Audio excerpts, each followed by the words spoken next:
What's up, guys? It's me, Avo. Hey, mommy's over here. Okay, ഇന്ന് ഞങ്ങൾ നടക്കാൻ ഇറങ്ങിയിരിക്കുകയാണ്. ലേവലാണ് സ്പീഡിൽ പോകുന്നത്. എനിക്കവിടെ ഞാൻ ഓടട്ടെ,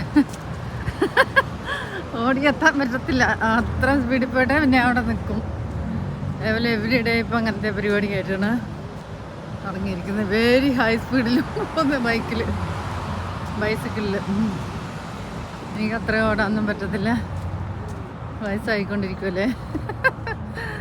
അപ്പം ഞാൻ മെല്ലെ നടന്ന് അവലിൻ്റെ കൂടെ എത്താമെന്നുള്ളൊരു പ്ലാനിലിരിക്കുന്നു.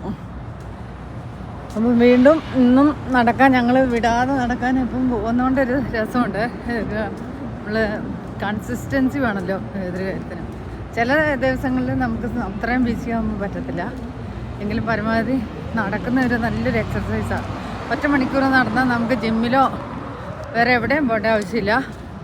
ഒരു നടപ്പ് അത് നല്ലതാണ്. എന്നും വർക്കിൽ നടക്കുന്നത് വേറെ, പക്ഷെ ഇങ്ങനെ ഫ്രീ ആയിട്ട് നമ്മൾ നടക്കുന്നതിനൊരു വ്യത്യാസമുണ്ടല്ലോ.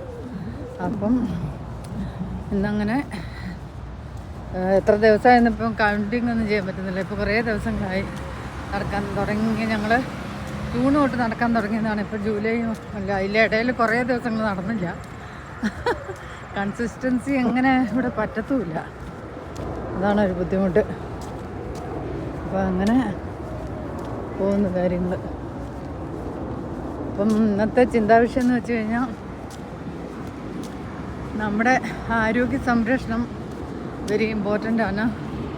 നമ്മുടെ ജീവിതം എന്ന് പറയുന്നത്, നമ്മുടെ ലൈഫ് ഈസ് ബ്യൂട്ടിഫുൾ എന്ന് പറയുന്നത് നമ്മളത് മനോഹരമാക്കി അധികം ഡ്രസ്സൊന്നും എടുക്കാതെ ആവശ്യമില്ലാത്ത സാമ്പത്തികത്തെയും മെറ്റീരിയൽ തിങ്ങിനെയൊന്നും ഒത്തിരി അട്രാക്ഷനായിട്ടൊന്നും വെക്കാതെ അതിനൊക്കെ ഒരു സൈഡിൽ നമുക്ക് വേണം. പൈസ ഇല്ലാതെ ജീവിക്കാൻ പറ്റത്തില്ല, ശരിയാണ്.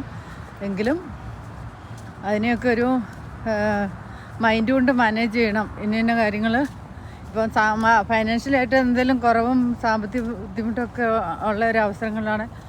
അതനുസരിച്ച് കുറച്ച് ഒതുങ്ങിയും ചുരുങ്ങിയൊക്കെ ജീവിക്കാനുള്ളൊരു മൈൻഡ് നമ്മൾ ഉണ്ടാക്കണം. അതായിരിക്കണം നമ്മുടെ ലക്ഷ്യം. നമ്മുടെ ജീവിത സാഹചര്യങ്ങളെല്ലാം നമ്മൾ സാധനം ചെയ്തേ പറ്റൂ. ഓവർകം ചെയ്യുക എന്നുള്ളത് ഒരു ഇമ്പോർട്ടൻ്റ് മാറ്ററാണ്. അതുകൊണ്ട് ഓവർകം ചെയ്ത് തന്നെ വേണം നമ്മുടെ ജീവിതം മുന്നോട്ട് കൊണ്ടുപോകുവാൻ. നമ്മുടെ ജീവിതം നമ്മുടെ കയ്യിലല്ല.